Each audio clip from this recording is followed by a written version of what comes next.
Good morning. Welcome to a discussion on sustainable development. When we talk about sustainable development, we talk about an alternative idea of development, critiquing of ongoing processes of development, and also simultaneously we talk about state and civil society intervention towards the development. In this lecture today, we shall be discussing first the trajectories of development in the society, developmental ideology and growth driven development. Then we will talk about the limitations of the growth and consumption driven development in this world.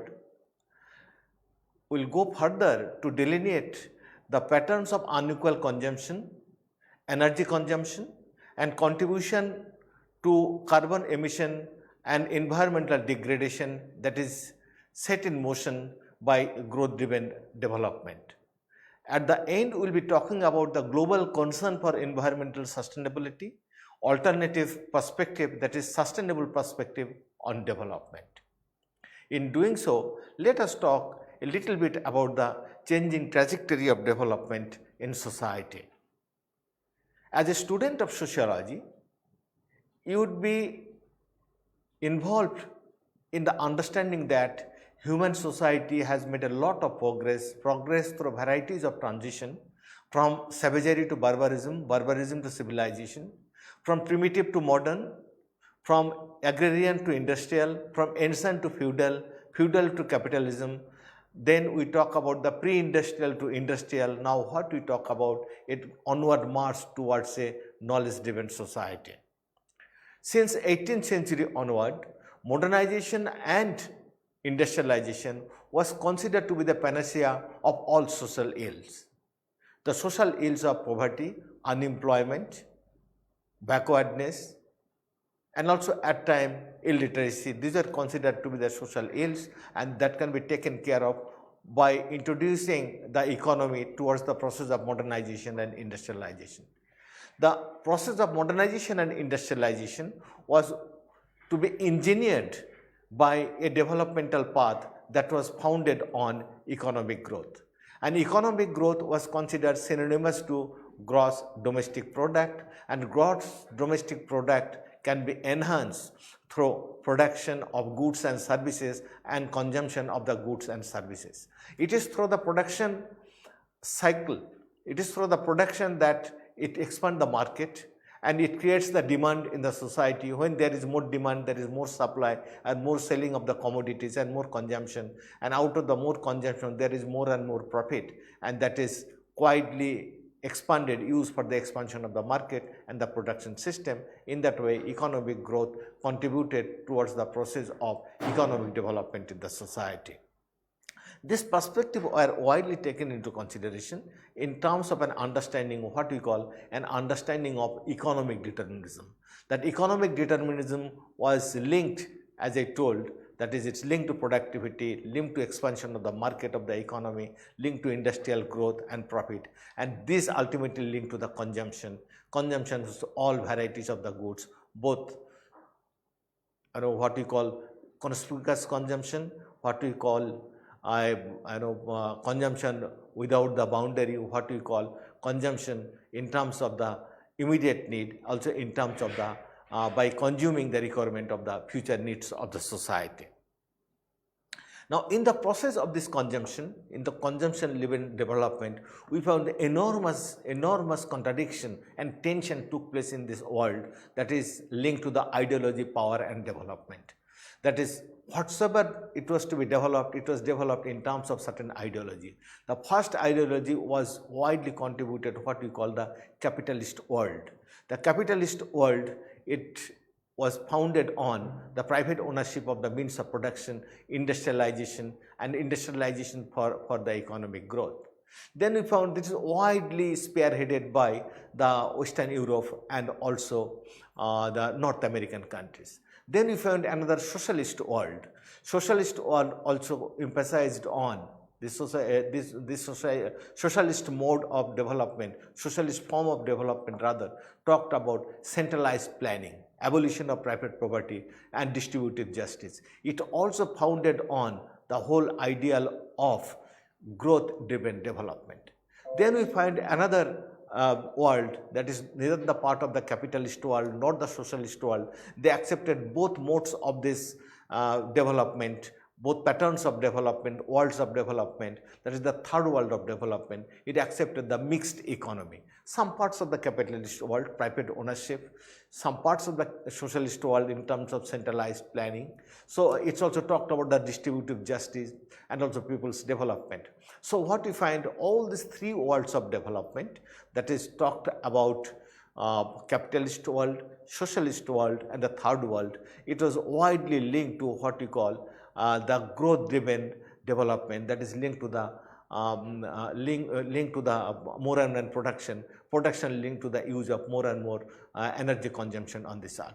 What is important at this stage to emphasize that these models of development, the growth driven models of development, it developed a worldwide market. The worldwide market led to the development of what we call world capitalism, and world capitalism was linked to the usage of energy at the cost of the nature.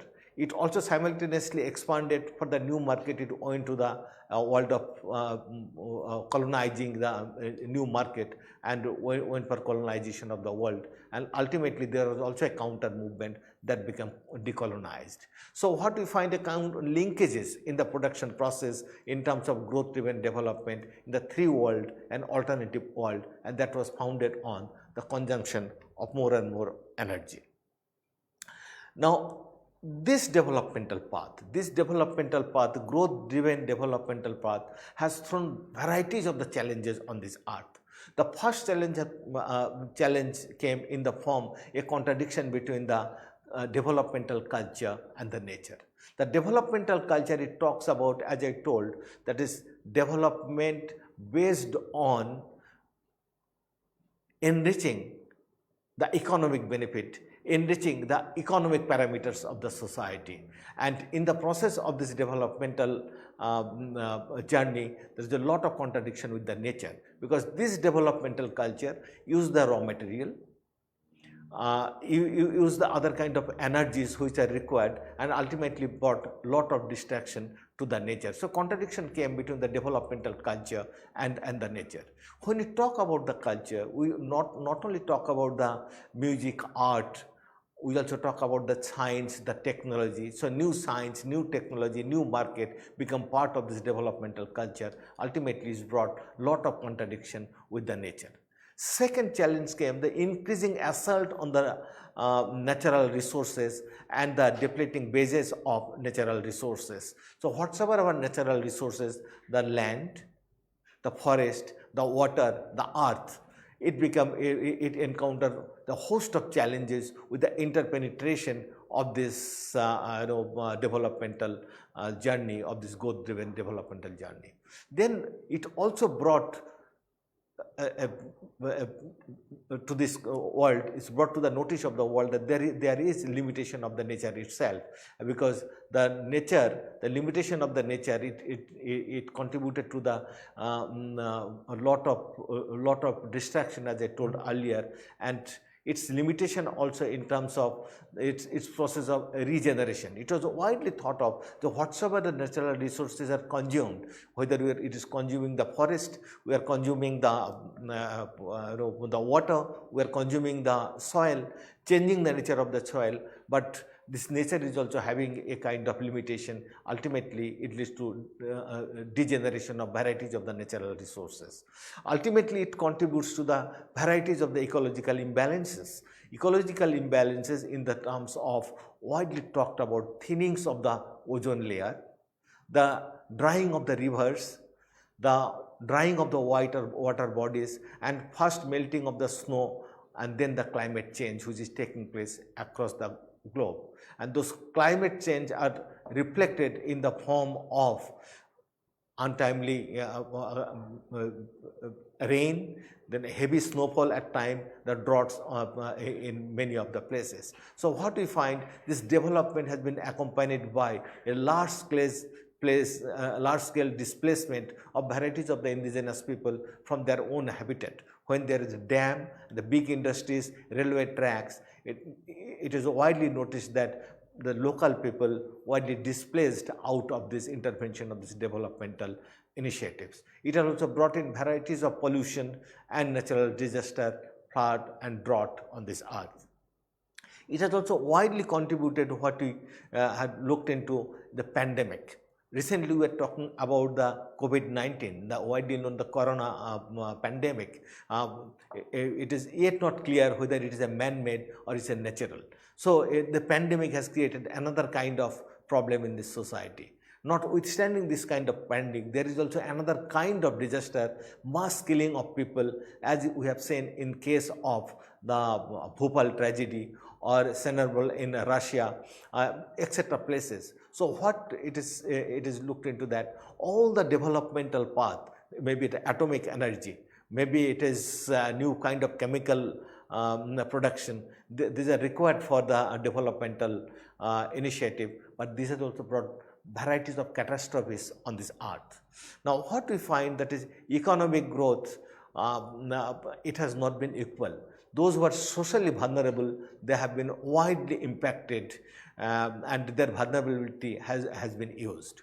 And it has also widely contributed, that is what we call imbalanced development on this earth. That's why when there is a prosperity in some parts of the earth, prosperity for certain segment of the population, there has also been what we call a kind of social, economic and political imbalances that is reflected in the form of increasing number of unemployed people, in the composition of the population, increasing poverty, inequality in the society. Those are also widely linked in terms of energy consumption. When you talk about the modern development which is industrial development, which is developed in terms of modern tools and techniques, nothing can be developed, nothing can be enhanced without use of the energy. So, at this level, let us know what kind of energy consumption this world is encountering. So, energy consumption is linked to higher the energy consumption, higher is the economic growth. Okay. Higher is the energy consumption, also linked to higher amount of carbon emission. There is a higher amount of contribution to the what we call pollution on this earth. So, let us go further to discuss how this unequal usage of energy has linked to unequal pattern of development, and it has contributed towards the growth of an unequal world that is linked to the growth driven development.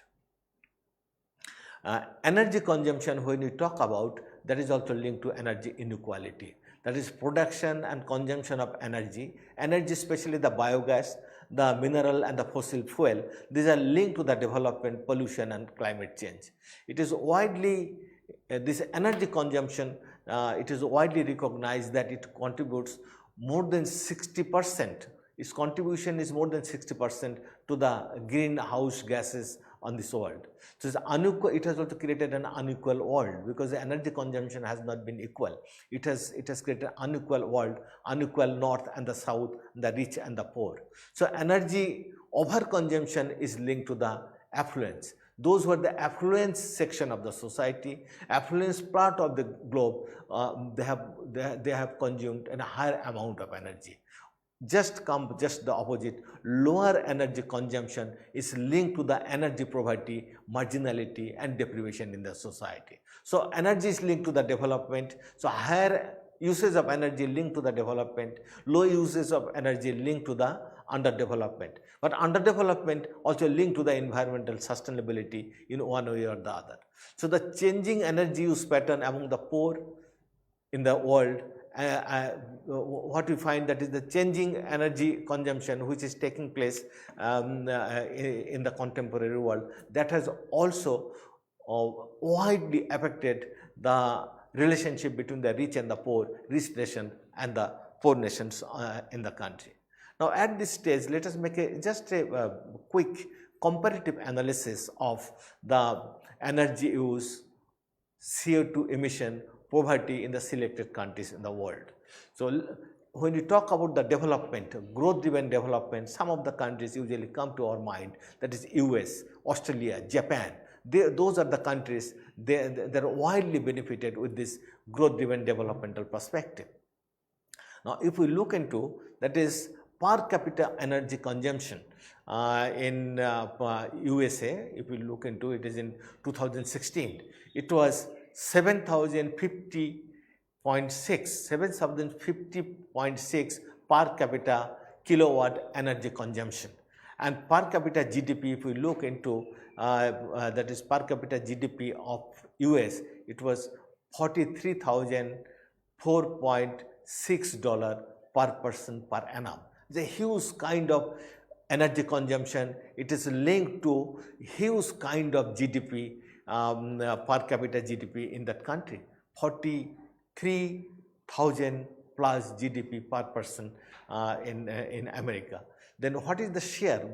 That is share to the CO2, that is carbon emission, it is 16%. Now, CO2 per capita, it is 15 ton. And if we look into people living below the poverty line, is non-negligible. That is, it is people earning less than $2 per day. It comprises only 1.2% of the population. So, what we find, higher amount of energy consumption is linked to higher per capita growth, but it has also linked to higher share in the capital, higher share in the carbon emission, in the pollution, and both per capita and also in the world share. Let us come to the Australia, that is another developed country.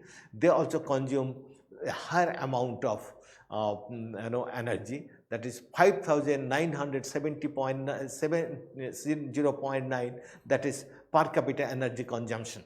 That is per capita energy consumption is 5,970.9 kilowatt per person. And its GDP, it is higher than America, that is 57,305, that is the GDP, and CO2 emission world share only 1%. But per capita, it is higher than America, that is 16%. And for them, BPL people living below the poverty line is negligible, and if we consider in terms of the dollar, less than $2 per person per day, it is only 0.7%. Again, it comes to this conclusion that higher amount of per capita energy consumption linked to higher amount of per capita GDP, and simultaneously higher contribution towards the carbon emission, CO2 contribution. Japan follows more or less the similar kind of a path. It is like the US, Australia, and Japan more or less in the same category. Japan 3,700 per capita kilowatt per capita energy consumption. GDP, it is again 39,000 plus GDP per person. CO2 per individual only 4%. World share 9.9%. And it is only 0.2% people belong to the below poverty line. And let us come to China. China is another interesting case. It is one of the fast growing economy on this earth. It is also a higher amount of per capita energy consumption. That is 1,695.3 kilowatts per capita energy consumption, and its GDP to the extent of 9,770. It is quite high. It is what is CO2. It is 29% the world share. That is a huge quantum of world share, and it is per capita. It is quite low. It is 6.4. That is quite low, because China is having a huge size of the population. So when you take into total carbon emission divided of the people per capita, it's become quite low. And people living below the poverty line, it is 3.1%. People living below the poverty line, and the people those who are sharing earning less than $2, only 0.7% of the population. India is also another fast growing country, but our per capita energy consumption is quite low. It is only 559.6 kilowatts per person annually, quite low, and our GDP simultaneously quite low. That is $2,015.6 per year, that is per capita GDP, and our CO2 world share only 7%, per person only 1.62%, but we have higher number of the people living below the poverty line, that is 21.9% people live below the poverty line. If you go to the urban area, rural areas, it is quite higher, it is 28% people living below the poverty line, and the people earning less than $2 a day, they become 12% of the population. So it comes closer to the conclusion is that higher the amount of energy consumption, higher is the GDP, more contribution to the carbon emission, that is more contribution to the pollution. On the other hand, lesser per capita energy consumption links to lesser GDP and simultaneously less contribution to pollution, but simultaneously it links to the existence of higher number of people living below the poverty line. So what we talk about, the development is linked to pollution, development is linked to one way or the other higher amount of GDP, and underdevelopment linked to lower earning and simultaneously more concentration of the people living below the poverty line. In this unequal world, there has been, when these are widely recognized starting from late 70s, so people started thinking there should be rethinking the whole process of development. That developmental discourse started coming in from 1970s, that is social and human development. A new slogan came in, women's development, women and development, development as a freedom, development as happiness. Then came the whole slogan of sustainable development. So this kind of a buzzword which started coming in both in the national and international arena, it widely influenced the developmental practitioners and also social scientists and social activists alike. So when you talk about the gradual shift from social and from development to social and human development, then human development to sustainable development, varieties of the scholars started contributing. Social development, when you talk about social development, has been a part of the UN Charter starting from 1948, right to development. 1986, UNDP World Development Report starting from 1990-91. They put that human being at the center of all development. They talked about the economic growth is essential for human development, for social development, development of the people on this earth. But economic development or the growth development is only a means towards the end.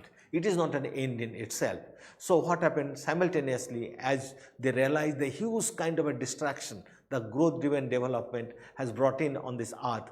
So starting from 1970s, the concern for environmental sustainability started getting expressed at various level and various forum to ensure the sustainability of the earth.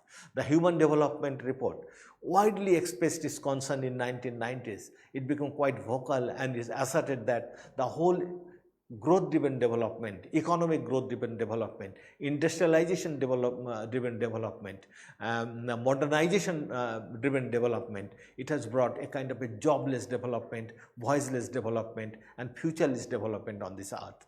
So they talked about that there is to be a concern for environmental sustainability. That sustainability started becoming one of the concern major developmental thinkers. Many scholars found that at that level, the Western economy means West European economy, economy of America. The Western economic and technological model is a highly material and energy incentive. It metabolizes huge quantities of natural resources and leaves a trail of toxins and destruction on this earth. So what is important is that this realization, it has not come all of a sudden. It has come out of critiquing the developmental process and empirically realizing what has been the linkage between the development, underdevelopment, environmental sustainability and also environmental distraction on this earth. So when we talk about sustainable development, we have to conceptualize, how we'll conceptualize sustainable development.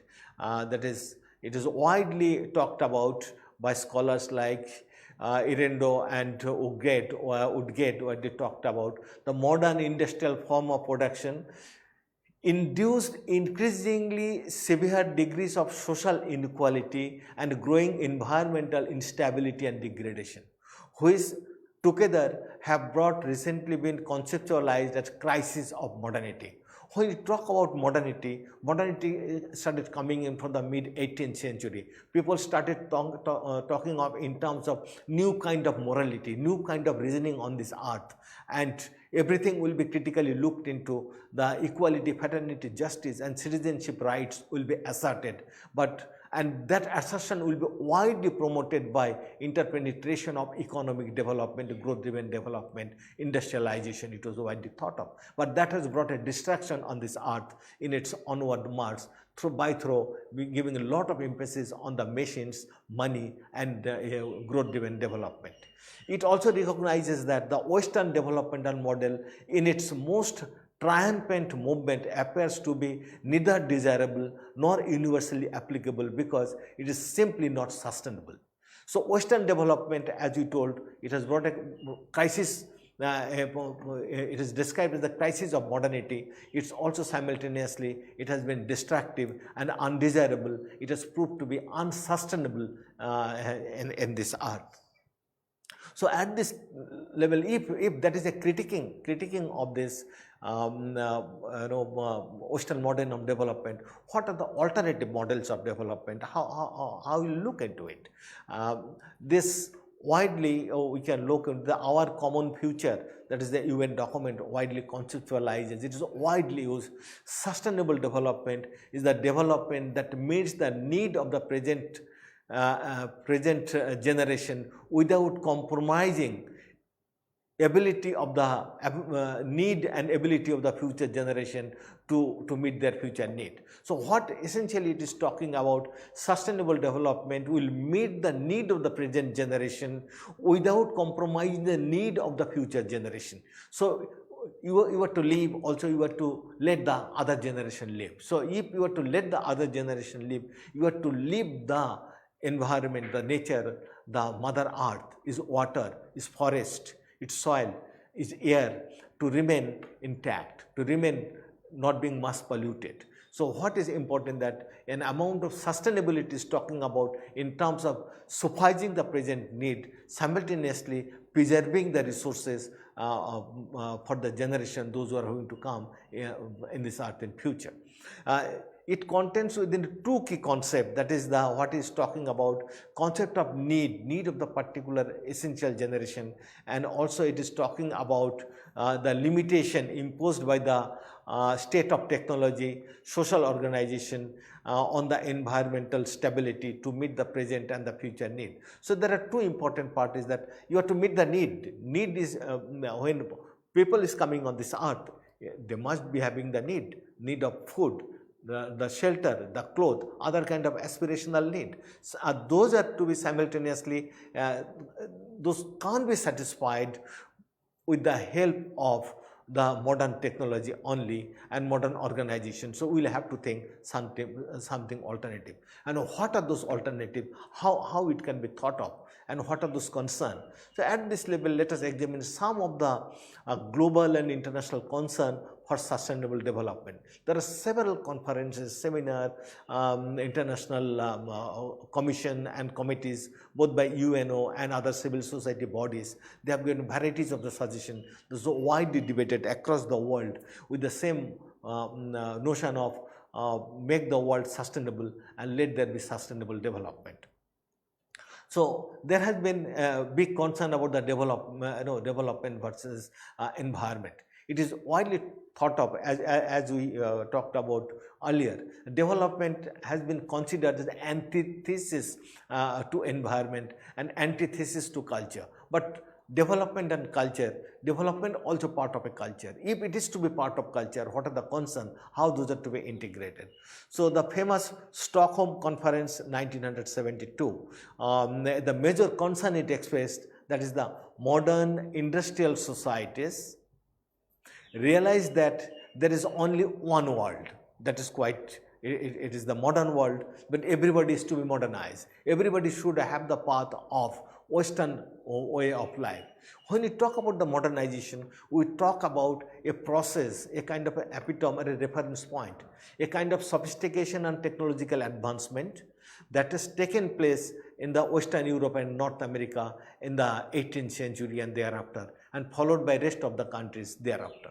So if that is the modernization, they have looked into only one reference point of development, that is the Western world, the American world. But what it is talking about, there is a limitation, and a first official recognition of environmental deterioration, because this conference they recognize that there is a limitation of the present model of development, that is the only one unilineal, that is on the one pattern of development. Then the work of the Club of Rome 1972-74, it talks about the limits of the growth. What it underlined, the realization of impossibility of infinite growth with finite resources. What is talked about, perhaps the growth will be infinite, that is, it will keep on growing. Recognizing that other resources, other factors of production, land, labor, capital, organization, all are having its own kind of limitation. The land, the air, the water, the soil, the air, it's having its own kind of limitation, so it can't suffice the need. It's also the first official studies of global environmental degradation. So what we find, gradually a momentum is being made. Then the Global 2000, commissioned by President Carter, the American president, that is a big realization in that report, the realization that northern lifestyle cannot be reproduced globally. The northern lifestyle, affluent lifestyle, it can't be reproduced globally, and also it can be reproduced equally. So it was also the first diagnosis of the causes of global environmental degradation. The tacit underlining of this fact is that global lifestyle, the northern lifestyle, was neither sustaining nor sustainable, because it is founded on environmental degradation. So it recognized the deterioration of the environment.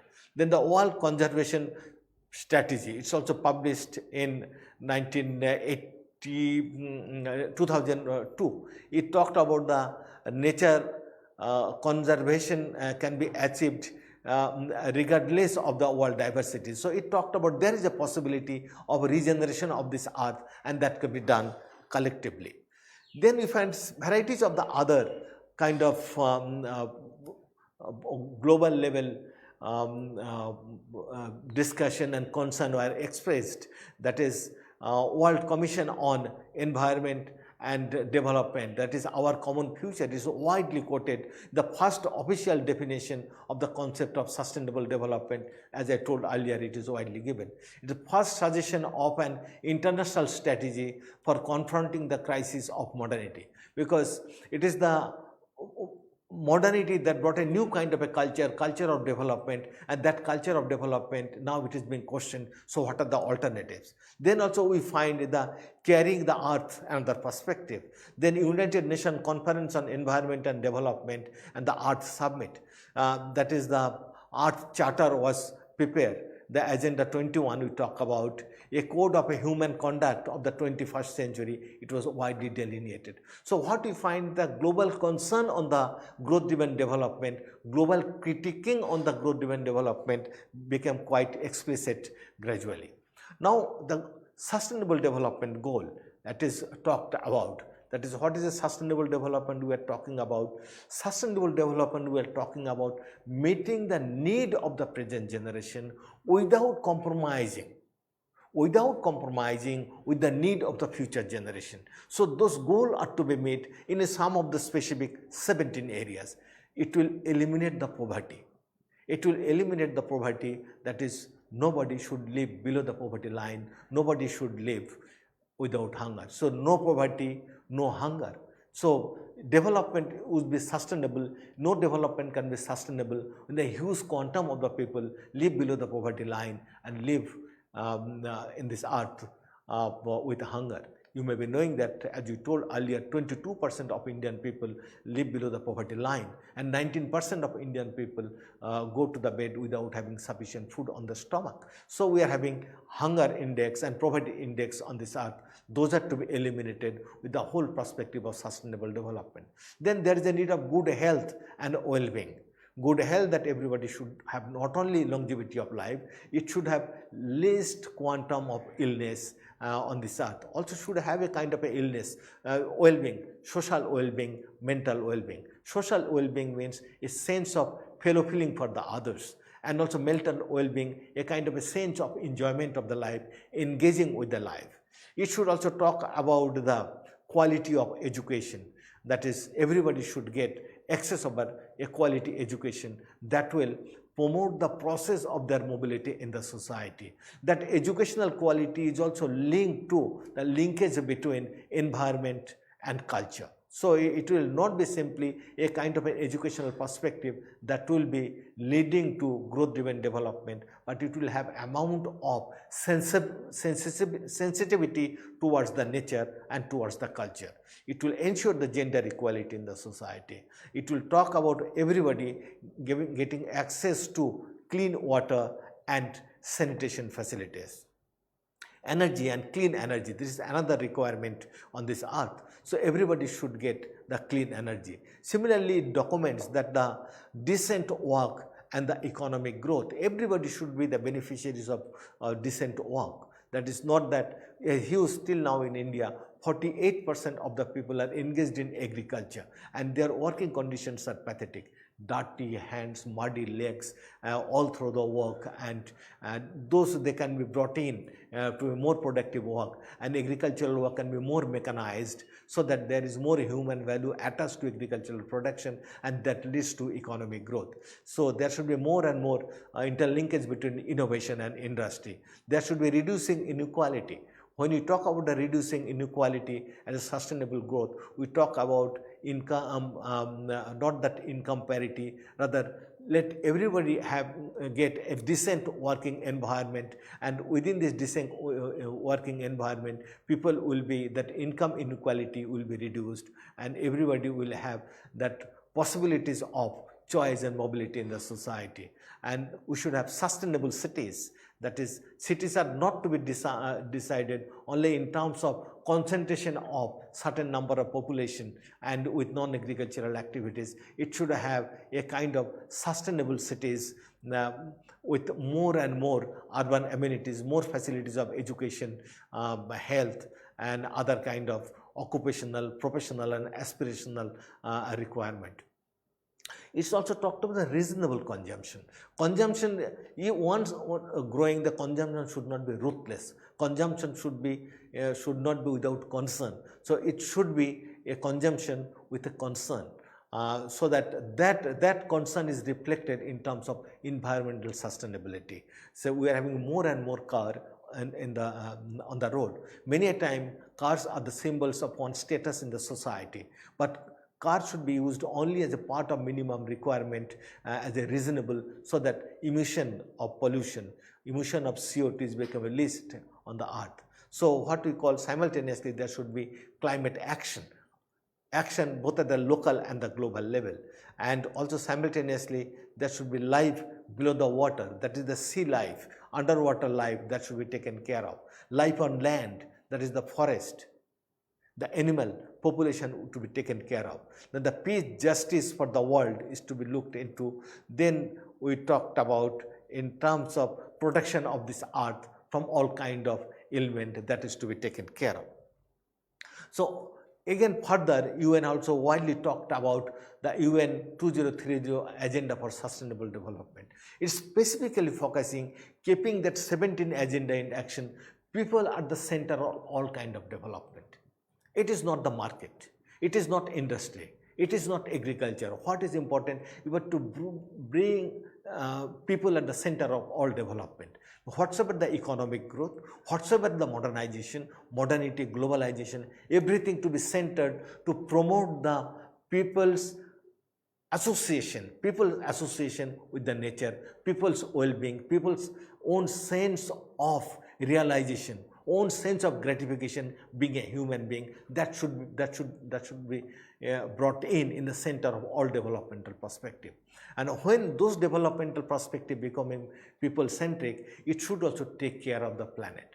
The natural resources should be looked into in such a way that is, it is looking into the need of the contemporary generation, simultaneously keeping those natural resources preserved for the future generation to come. A kind of linkages between the present and the future.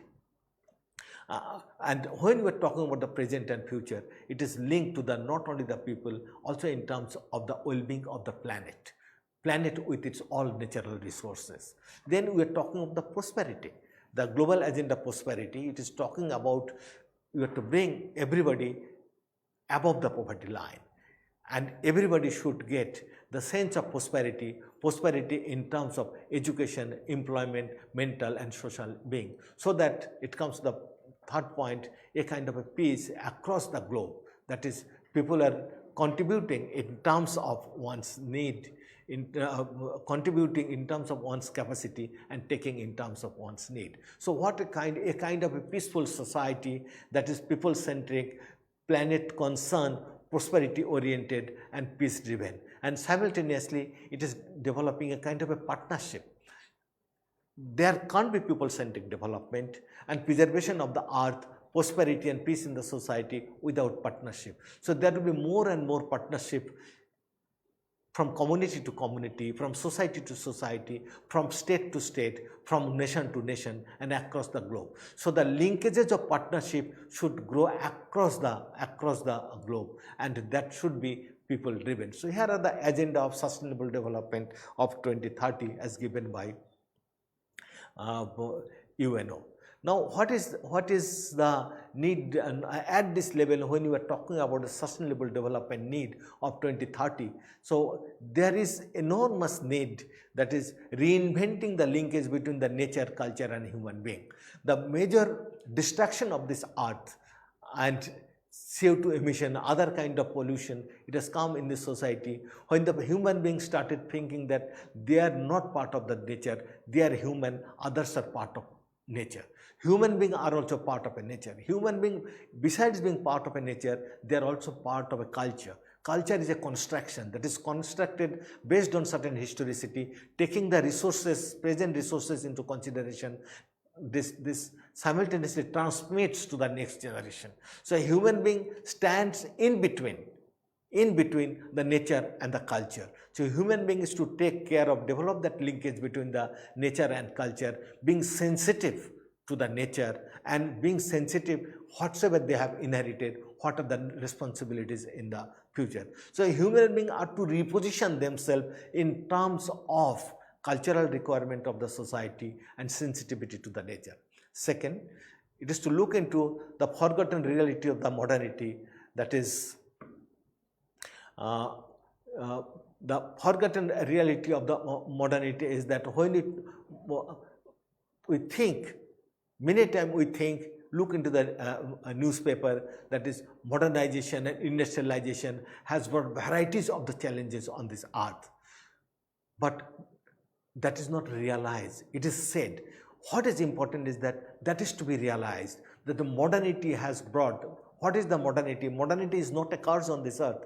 Over modernization, over consumption at the cost of the nature, that is a kind of a destruction on this earth. So what is important is that the forgotten modernity of the forgotten reality of the modernity to be brought in the forefront, where everybody will realize the one usually talked about, one of the African tribe, that is when you talk about that, when the last tree of the earth will be cut, when the last fish will be caught and the last river will be poisoned, only then man will realize that we can live only by eating money. because it is the modernization, it is the industrialization has given the people more and more economic growth, more and more money in their hand. But money, they can purchase more consumption need. They can go any parts of the world, but it is also having a limitation, because to suffice the last of human being, the consumption need, trees are required to be cut, fish are to be caught, the river are to be poisoned. So the tribal man is widely saying, when the last tree of this earth will be cut, when the last fish will be caught, the last river will be poisoned, only then human being will realize that man can live on this earth only by eating money. So it needs a kind of a repositioning human being in their relationship on this earth.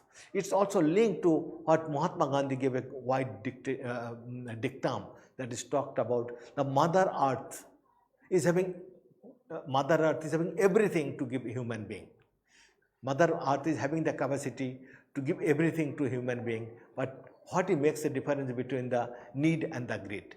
The Mother Earth is having everything to meet the need of each and every human being, but not their greed. So what is important? There is a need of revisiting human need, not in terms of human greed. So what is important at the level of realization of the linkages between nature, culture and human being, realization of forgotten reality of the modernity, and also realization of what Mahatma Gandhi said in terms of living in terms of need, not in terms of greed. So at this level, let us try to talk about what can be at this kind of social, sustainable developmental perspective as a creative, what can be the nature of sociological intervention. Sociological intervention can be in three forms. One is that as a social analyst, he can simply analyze, okay, this is a developmental trajectory, it has changed from one stage to that of another. So as a public intellectual, they can bring out those kind of anomalies and inconsistencies to the public domain for critiquing. Second is that they can also be an applied sociologist. They can look into the sociological tools and techniques that can be used to the solution of the developmental problems, developmental anomalies, and simultaneously they can also be social activists. There is a possibility a good number of the sociologists or social activists, they can contribute towards to bring a change in the dynamics of development in society. So they are having three roles they can play as a social analyst, applied sociologist, and social activist. Then they can critique the development and consumption. So what is important is that there is a need of critiquing. Critiquing is important to develop a critical mass. They will develop a sense of critical approach towards the development, towards the consumption, those who are in terms of need, those who are in terms of greed. So those kind of a simplicity should not be looked into as a kind of weakness. Simple consumption may be looked into in terms of a sign of strength. So what is important? The strength and weakness in terms of consumption, in terms of development, those are to be looked into by redefining the cultural perspective. So simultaneously there is a need in terms of documenting the success stories based on the ethno and the indigenous development. Varieties of ethno development, that is ethnocentric development, and also indigenous models of development taking place across the country. Those required to be documented and needs be replicated, made part of the development strategy of the state and society. So what is important that a kind of linkage is to be done in terms of the research and its wide dissemination of the finding of the research, and also in terms of applying those perspectives. Now, there is also inculcating a social and moral responsibility of sustainable development. What is moral responsibility and social responsibility? Many a time it is talked about, if the earth is to be looked into, it's a kind of a moral concern. it becomes a moral concern the way Durkheim widely talks about what is society. Society is a kind of a collective conscience. That collective conscience to be looked into in terms of a moral responsibility and sustainability of living. So in terms of its division of labor, what are those specificities required? Division of labor for the sociologists to look into how they can inculcate a kind of a moral responsibility and social responsibility towards a sustainable development in the society through their analytical capability, as an applied sociologist, at times as social activist. So what is important is that they can also simultaneously develop a kind of a linkages with the social and academic network for sustainable development. That networking may be from local to regional, regional to national, national to international, then global. There is a possibility that sustainable development network is to be developed through environmental concern, through humanitarian concern. So all those concerns can be interlinked. Until unless those are interlinkages, there is kind of a sharing of information, alternative perspective, it become quite limiting. So to break the barriers of those limitations, what is important? There should be free flow exchange of ideas and information through global and local networking. As the Sustainable Development Goal 2020 talks about, Sustainable Development 2030 talks about those linkages for a humanitarian concern, those are to be looked into. So at this stage, let us have a recap that what we have said so far. In this discussion, we have talked about widely the trajectories of development, how this growth trajectory of development brought on this earth in terms of first expansion of capitalism and also three ideology development world, first world, second world and the third world. Those are widely linked to growth driven development. So it is also widely talked about limitations of the growth driven development, that is how it has brought varieties of anomalies and developmental imbalances and challenges on this earth.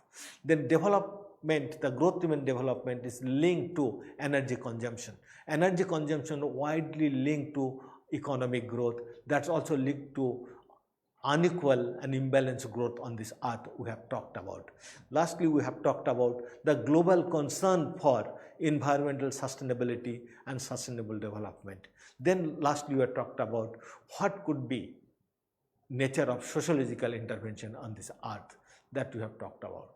So thank you very much for being with me and for being part of this lecture. Thank you.